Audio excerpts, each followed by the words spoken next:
An entrepreneur will always be superior to a corporate person. Mm-hmm. The corporate person can operate really well in a silo. They are the best at mastering this widget. But the entrepreneur has to be good at everything: marketing, sales, accounting, being a good CFO, executing ideas, creating processes, managing a team, staying within budget, all of that the normal corporate person doesn't have to go through. This is the Mostly Middle Tennessee Business Podcast, a podcast about Middle Tennessee business owners and professionals. Mostly. All right, as always, thank you, Matt Wilson, for the big VO. Give him a shout out for the Mostly Marketing Podcast. Check his podcast out. He doesn't put too many episodes out these days, but what he does, they are really, really good. It's called the Mostly Marketing Podcast, and this one is called the Mostly Middle Tennessee Business Podcast, where we talk to Middle Tennessee business owners, entrepreneurs, and professionals from Middle Tennessee, oddly enough. And then sometimes we deviate and talk to people from around the country. That does happen. Today we are actually doing a special series of episodes from the Tremont Mansion up here in Hermitage. And also got to say that the podcast is powered by Christian Brothers Automotive of Spring Hill. Check those guys out. If your car needs maintenance, oil changes, something doesn't sound right, or maybe it's not performing well, great place to go. Jason Miller's the owner. He took over a few years ago, and they went kind of like from an empty, partially, a couple of sporadic cars here and there. Their lot is full because they're immensely trusted, and their snack game is off the charts. Downtown Spring Hill. Go check those guys out. Today, again, from the Tremont Mansion, we're here for a TEDx event, and one of the speakers is with us, Ali Hemyari. Hemyari. Yes, sir. With the last name like that, you think it's kind of more Middle Eastern, but it sounds Italian. Sounds Italian, but it is Middle Eastern. It's originally Iranian, so I'm Persian. Persian? Yes. Born here, or? I was born overseas and came here when I was 1.5. 1.5? Yep. Whereabouts over the Middle East? In Iran, in Tehran. Tehran, Iran? Yeah. Yes. You ever go back at all? No, I don't think that they would appreciate me coming back. Oh, really? Yeah. Not right now. Yeah, I guess so. Yeah, probably not a good time to go over there. But you actually, you've done a lot. Looking at your website, you're mostly in the canine. You're a big lover of dogs, I could see. You're also a pilot, both fixed wing and helicopter. Mm-hmm. And you have some law enforcement experience. That's correct. But you used it very interestingly. But first of all, start with how you began with your entrepreneurial journey here in Middle Tennessee, by the way. So it has to start here in Middle Tennessee. Yeah. Well, it doesn't have to. You could, however it started. Okay. I'm saying that you are actually operating here in Middle Tennessee. That's right. Yeah. So when I was in college, a friend of mine and I started a Highline exotic car brokerage. Mm-hmm. So think of this back in the early 2000s when eBay was really big. Mm-hmm. We were poor college students, and we couldn't buy a Ferrari or Porsche or Lamborghini. But we had the foresight to be able to use a credit card, put a deposit down on an allocation that's high up on the list, and then sell that allocation on eBay. And so we became an exotic car brokerage by selling these spots, often coveted by people who didn't want to wait the 3 years or 4 years waiting list. They could jump the line by paying us a premium on top of our spots. Now, how quickly would you be able to get them a car? Or did they have a choice? So normally we were top 5 on the list as soon as the car was released. Mm-hmm. And sometimes these lists were 40, 50 deep. Oh, wow. So what cost us $5,000 to secure the spot plus a little bit of eBay fees would pull a premium sometimes of $10,000 to $20,000. So somebody would pay that just to get bumped up to the top of the list. That's right. Nowadays, I believe it's even higher. And so we launched that business called Highline Exotics. Mm-hmm. And after 9/11 happened, it impacted our business adversely. And so I think it really took a toll on the markets. So after that, another business partner of mine, again, as poor college students, created an advertising company on accident. So we were living in a college apartment complex at the time called College Park. Inside College Park, it had a bunch of residence mailboxes. We went to the management company, asked them if we can stick a newsletter for college kids in the mailboxes of benefit to them. And then we went to different restaurants and bars. This is at the University of Tennessee, Knoxville, and offered them to advertise in our newsletter for $100 a month. And so after gaining 25, 30, 35 clients, they would then come to us and say, well, do you also do newspaper ads? Do you do billboard? Do you do radio media? And we said yes, even though we didn't know anything about them. And we grew that business until I sold out to my partner, who's become a very successful guy in his own right now. And I ended up moving back to Nashville, and I launched Nashville K-9, which has become one of the nation's largest dog training facilities. I see the advertisements. Yes, we train between 300 to 1,000 dogs a year. Oh, wow. So it's a high volume facility, and now we just crossed over our 20-year mark back in July. And the reason why I created this business was because I always had a fondness for dogs. I was training dogs as a hobby and a passion when I was in school. And when I moved back to Nashville, there were no high-end dog trainers. And if there were, they were reluctant to teach me skills because they thought I was going to become their competitor. So I initially started it as a working dog club. That attracted a lot of Nashville police officers. And with them coming, after club, we would all go grab a bite to eat, breakfast or dinner. And they would say, hey, Ali, if you stay after 10 minutes and help me with my dog, I'll buy you breakfast or I'll buy you dinner. And the light bulb went off to me thinking, well, I could probably do this for a living. I could probably make some money out of this. So I initially launched the business to do working dogs, protection dogs, law enforcement, and personal protection. Well, in 2007 and 2008, with the financial crisis, I opened it up to the general public because municipalities at the time were also underfunded due to the crisis.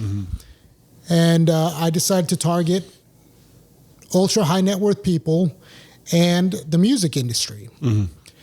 So for years, I stood outside demonstrating dogs, Music Row, while people at the time were handing out CDs, hoping to get noticed. I was training dogs in front of all these people. And my first big break was Kelly Clarkson. She was my first big client. Did she see you out there? Her manager did. Oh, okay. And so once we sold her dog and trained several other dogs for her, we penetrated the music industry. And it's been a great industry for us. But, there were days where it was raining, it was cold, it was hot, and I had to work and gruel through that. Right before that, I got into law enforcement. I knew that in order to train police dogs at a high level, I would need access to illegal items like heroin or explosives. And so I knew that I had to become a law enforcement officer. So I got into law enforcement end of 2009, early 2010, and I'm still in law enforcement. And that afforded me the ability to understand what police officers go through on a day-to-day basis, as well as what the needs were from municipalities. Right. And we grew that business, and now it's really spiraled into several other businesses as well. It's interesting. What does the law enforcement role look like these days? Are you actually out there? Are you working for Nashville Metro PD or? So currently I work for Nolensville Police Department. Okay. I'm a sergeant over their reserve division, which is an all-volunteer division of heavily trained and competent people that just want to give back. Okay. And so instead of serving soup at the soup kitchen, they're volunteering as law enforcement officers.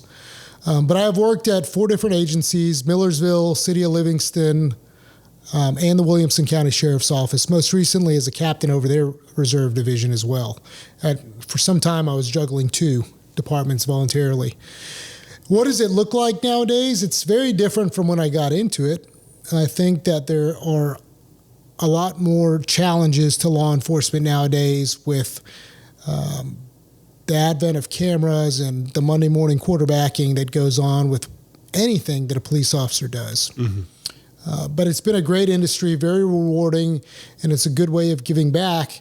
And I would find it to be probably number 2 in nobility to somebody being active in the military. Are you connected with a lot of, like, do you know a company called Defense Systems? Yes. You know Brink? I love Brink. He's a good friend of mine. He's actually a client of ours. No way. He does we do tips, tactics, and tools, the podcast with him. Networking with those guys, I guess, would probably be good as well. You know? Yeah, I've been on his show. Have you? Yes, when it was early on in the infant stages. Was it up at the treehouse? At the treehouse. Yeah. Yes. I might have been there. Yeah, you very well at Herring Technology. Yeah. Yeah. And so Brink's a great guy. He was a police officer for Metro Police, ran their drug task force for a number of years. He did the Covenant training a year before it happened. Yes. And we were just talking about this morning, it affected Brink on such a deep level, of course, because he goes in, his relationships are really deep with his clients. That's right.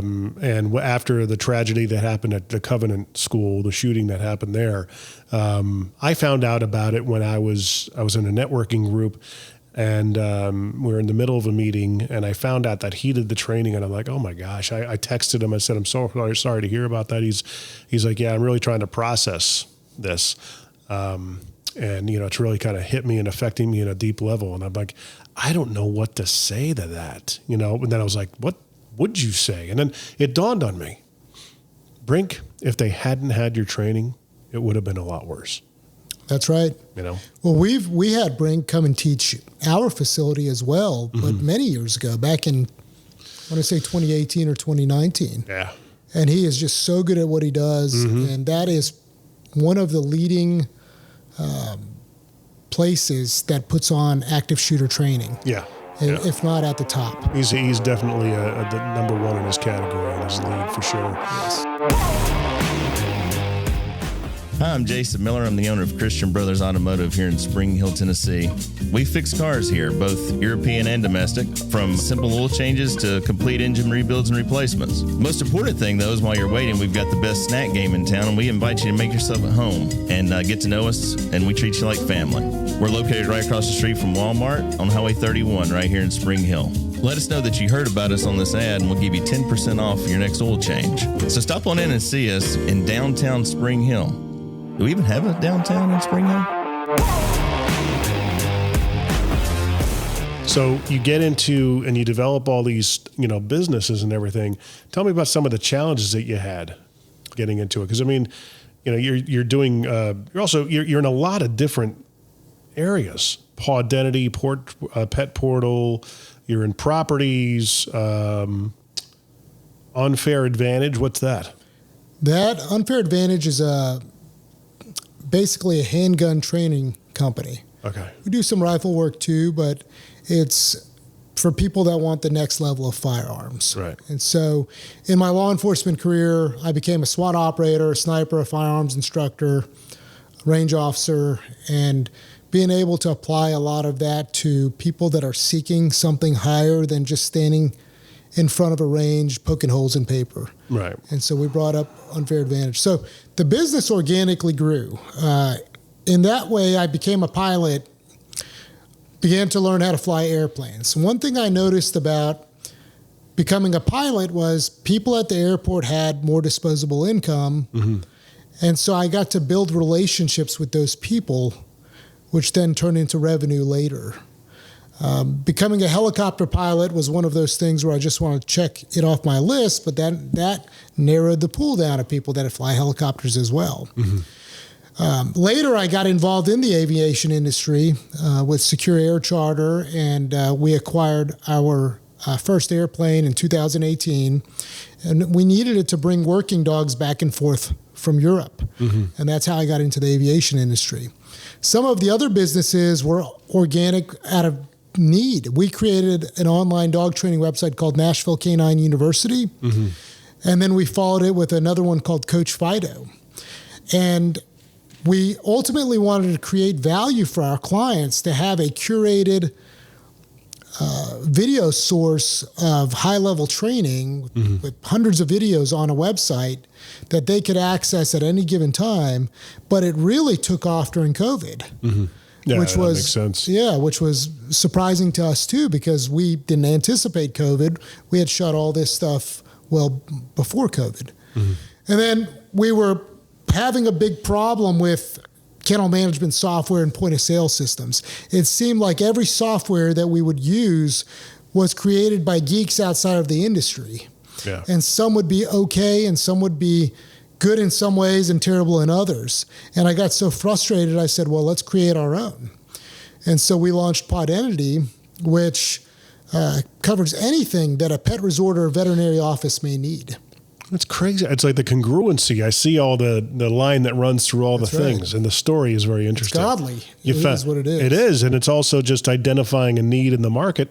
And it's, we just had a conversation with Howard Morgan, and he was talking about, we basically, the gist of let the market tell you what it needs. It doesn't need to make sense, but if somebody needs it, then figure out a way to fix the problem, That's exactly right. When you're trying to fill a void, which is what we ultimately were doing along the way, it creates a lot of demand, and being somebody who can supply that has been really great. As somebody who I myself am a partner with our business called J Squared Systems, and we do podcast production, which is my strength. We also do multicolor lighting for primarily the car wash industry, but we can do it for other industries. All DMX programmable. We have commercial lighting of our own, and we're doing LED video walls. But we're also, 3 years in, 4 years in, but it feels like a lifetime at this point. You've been through this several times. Started a bunch of different companies, but you started basically in 2002, and they kind of kept on building up from there. Do you remember those days, though? Every business I start is you get better and better each time you do it because you have experience and the wisdom after going through so many of them. Right. But my hat's off to any entrepreneur, because you are taking the financial risk, the time. You are taking an idea out of thin air and creating processes around it, and hopefully something that people are going to buy.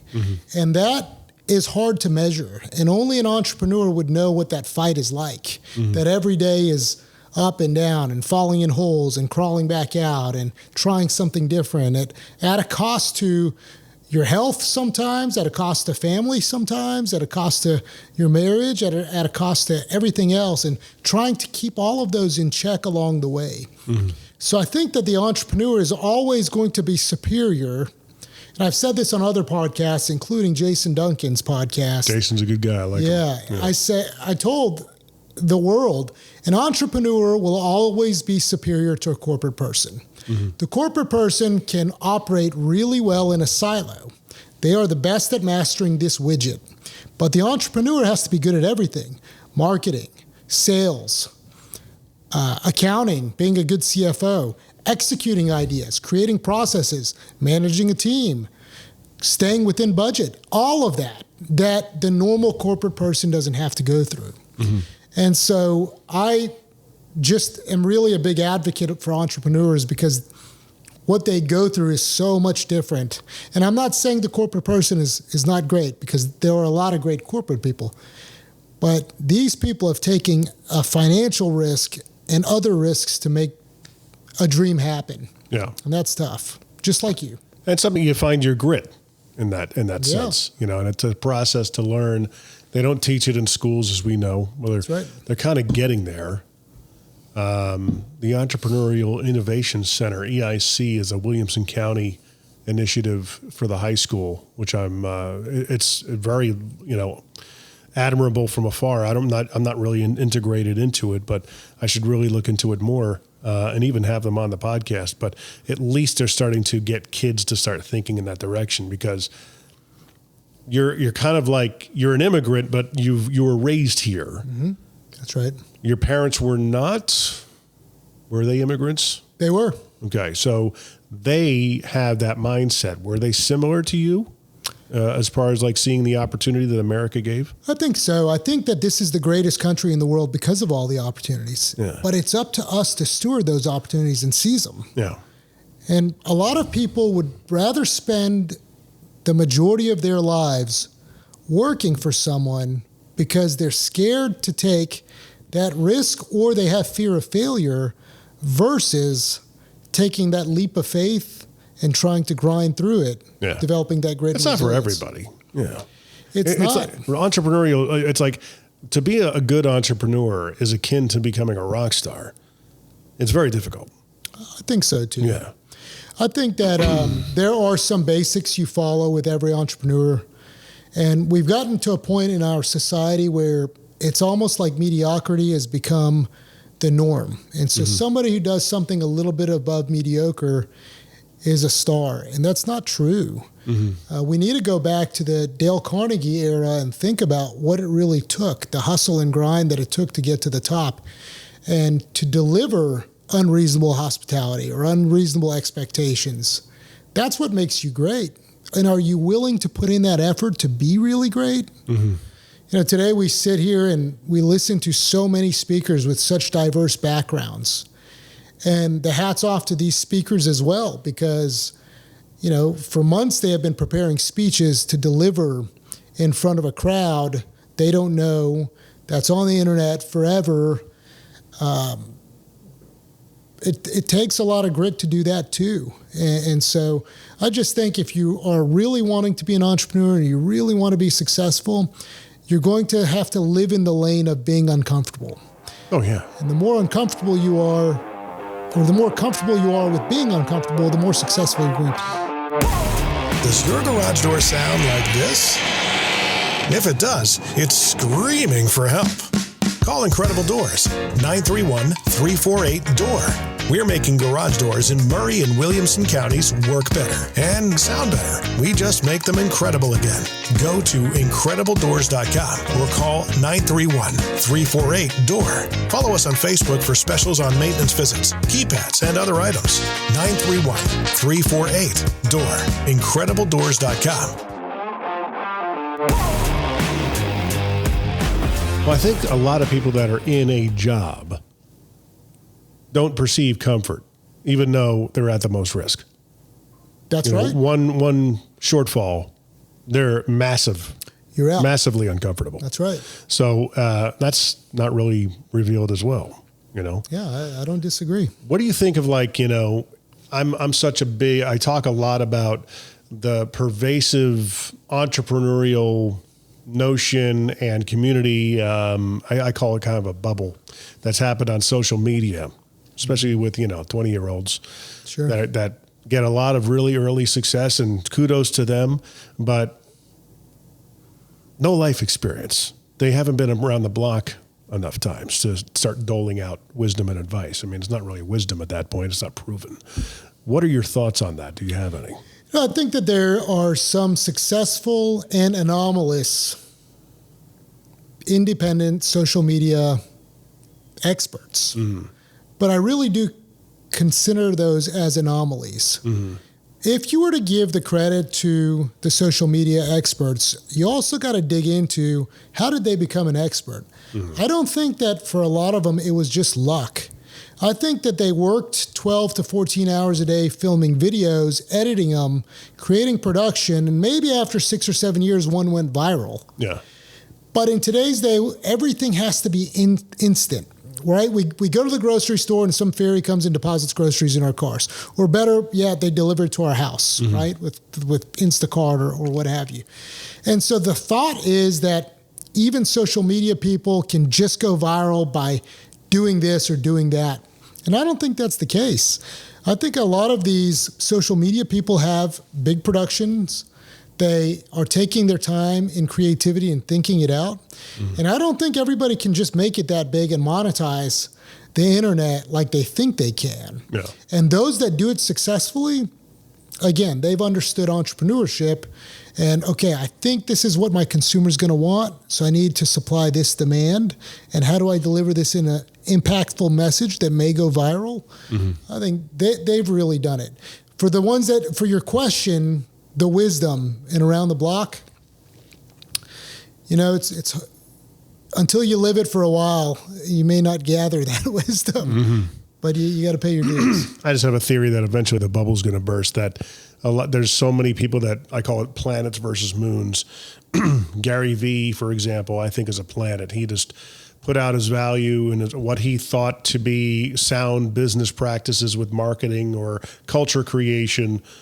And by proxy of that, he got book deals, speaking gigs, a good community that rallies behind him. He wasn't really, from what I understand, aspiring to be that. They just happened by proxy. Yeah. Because I'm just going to put my beliefs out there based on what I know, and it worked out. Mm-hmm. You see a lot, I call that being a planet. You have a lot of people, I just want to speak. I just want to write a book. I just want to be known and be famous. What for what? I don't know. I just want to be.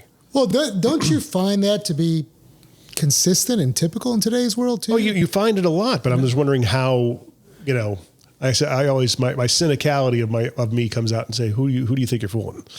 Yeah. And they're still fooling somebody because they're getting an audience somehow, Well, yeah, I don't disagree. Yeah. It is a head scratcher to see how many people are playing that game of, let's look like we're in a private jet. Right. Let's look like we're sitting on a long flight by ourselves. And really they have paid $500 to go to the airport and try to snap some pictures of it. And I don't know why that draws such a big crowd. Where's the substance behind that? It's funny how you measure, our society measures success, and it's so tied to financial. But think about all the great people. Like there's some really great Olympic athletes, that aren't necessarily wealthy, but they've achieved things in their lifetime nobody could even fathom. Yeah. And I think we need to go back to those kind of substantial conversations and less of the look at me, because it's kind of making our society not as bright as it used to be. Now, I didn't get a chance to look you up on social, Ari, because you have the license to go out there and do your thing on social media and speak from wisdom. You've got proof in the pudding. You've got the battle scars. I got the wounds on my back, just like many other entrepreneurs. And my goal is to try to impact people in a good way and positive way where they can use some wisdom and not fall in the same holes that I did. Which is why I've written a couple books. This is my latest book, and it's really to give people that unfair advantage they're looking for. Because you get asked time and time again, well, what did it take? What is the secret? There's no secret, but if you really want to know what the secret is, read the book. Here's my story. Here's what worked for me. That's right. Yeah, that's all it really is. It's an account of my history. What worked, what didn't work. That's the other thing that drives me nuts are the people that sell the courses. The secret, the 5 secrets you need to know. Oh, come on. But they haven't done it yet either. Right. They may have been good at their corporate job of selling, and they're like, hey, look at all these things. I'm a business magnet, and it's not true. In this case, I'm a real entrepreneur. I've started a lot of businesses. I've fallen on my face lots of times. I've had a lot of sacrifices, and I put this book together to almost create like an MBA, if you will, with my co-author, Honoré Quarter, to give people that advantage they're looking for. There's always got to be that one day that you woke up. I think every entrepreneur has them. What am I doing? What am I out of my mind? Do I have to do this again? I don't want to do this today. Have you had those days, and do you remember one? I think that those days are pretty common when you are probably in the infant stages, and it's like those trials and tribulations of whether you should give up or not, and you just don't realize how close to success you are. Right. And so that's where you got to listen to that voice in your head and push and push and push, because you might just be right on the precipice of success, and giving up at that moment would lead you to a much greater lifetime of regret than to push through to see what it is. A glaring what if. Yeah. So you're an author as well. The first book you had out we talked about is called Discipline, and your newest one is called The Success Code. That's right. And mostly accounts of your story. So Discipline I wrote originally for my children. Since I live in the fast lane, doing police work and flying and jumping out of airplanes and things like that, I wanted to give them a deeper understanding of what it took. Once I finished it, my wife said, it's actually a really good book. You should put it out there to people. And so the subtitle of that is what it really takes to build a 6-figure business. I'm sorry, a 7-figure business. Mm-hmm. It's been a long day already today. Yeah. And so that gives a good roadmap in terms of some pillars to follow, integrity, things like that. And we followed it up with my book publisher, Honore Corder, to create a book together called The Success Code. And the Success Code is the meat behind discipline and really anything in business you can think of. Mm-hmm. So, I'll give you like a little tidbit. If I were a landscape company and I came to you and I said, your experience with your previous landscape company was frustrating because you never knew when they would come over, right? Mm-hmm. And your invoices were always incorrect, right? Mm-hmm. And the people that showed up to your house were always different, correct? Mm-hmm. And doesn't that frustrate you? If it happened to me, it would probably get a little wearing, yeah. So if I could tell you that you're going to have the same team every single time, mm-hmm. and they're going to come every single Thursday, rain or shine, and really understand your yard and how you want it mowed and manicured, would that be a benefit to you? Of course, yeah. You're asking benefit questions. and if that benefit helped you and you always had the correct price on the invoice for the work actually done, wouldn't that help you sleep a little bit better at night? You'd be a lot less stressed, right? Mm-hmm.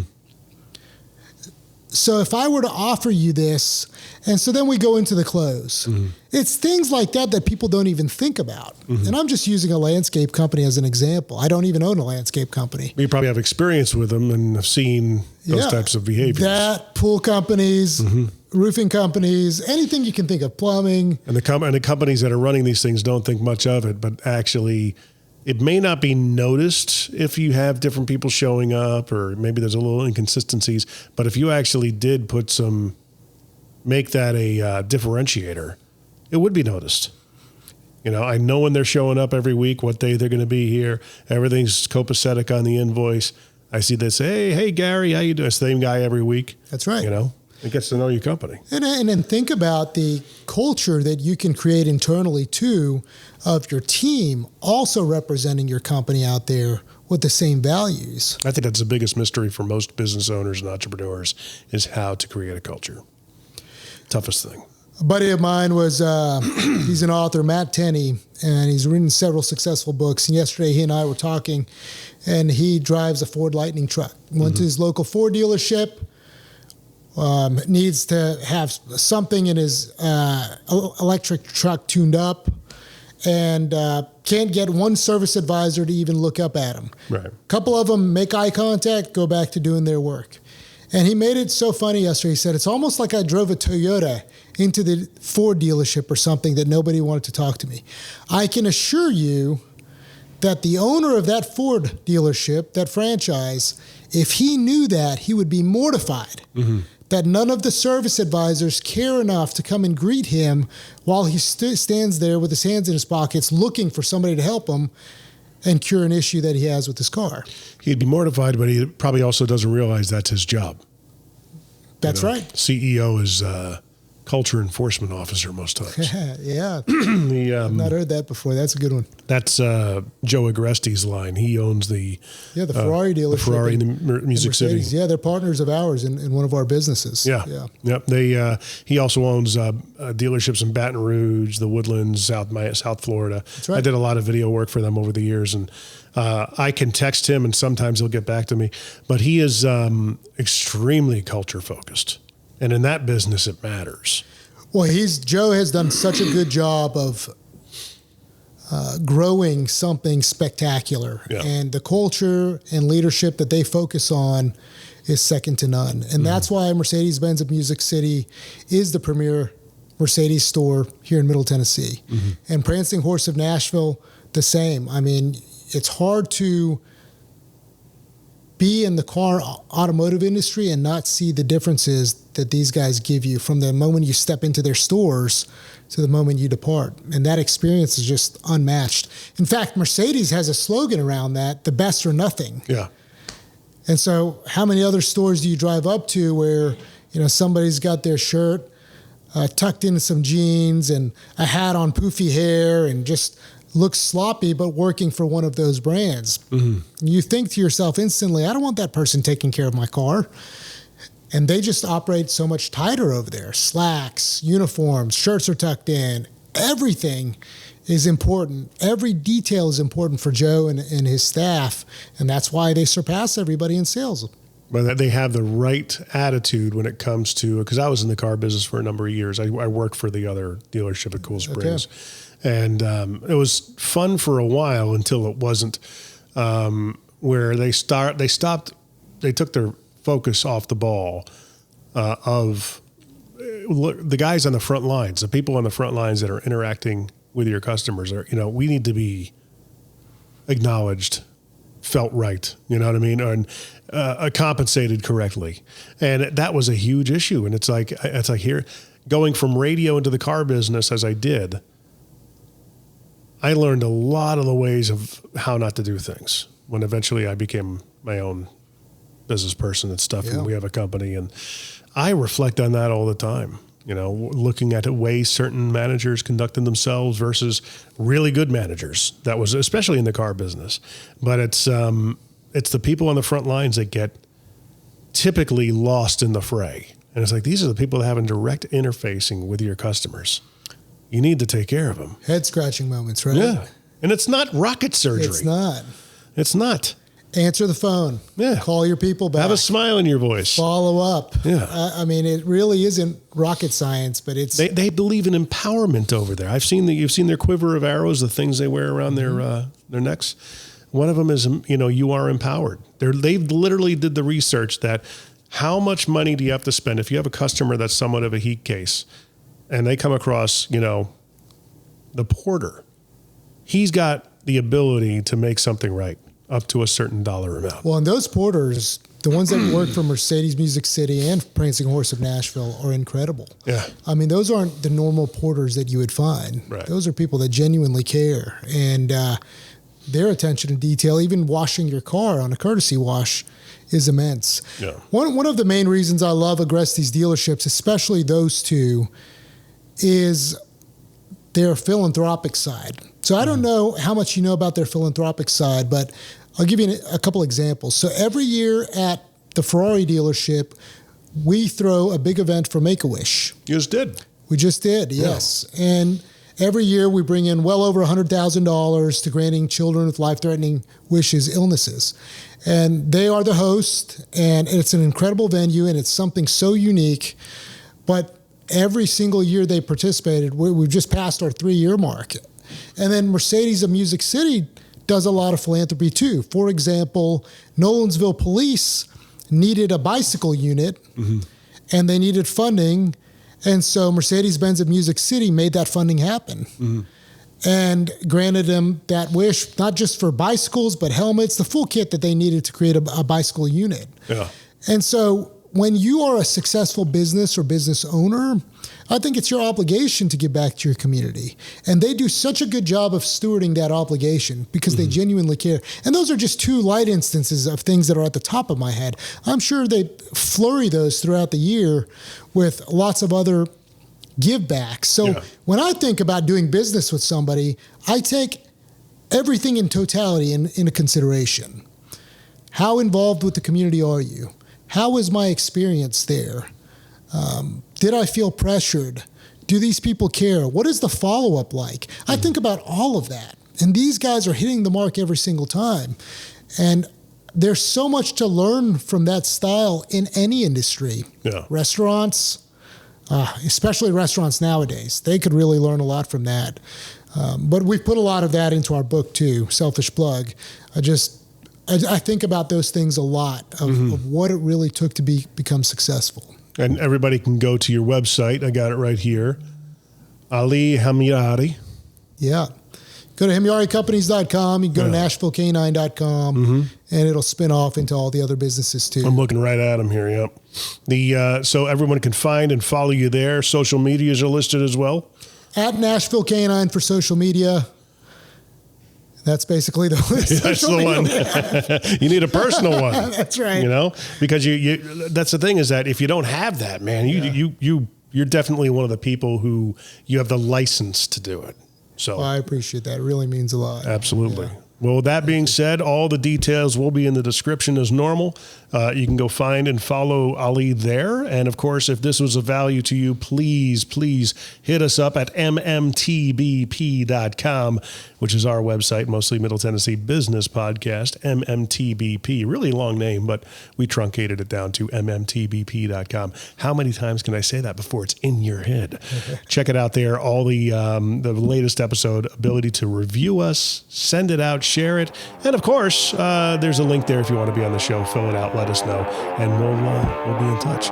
Ali, thanks for being on, pal. Thank you for having me on. A lot of gratitude your way.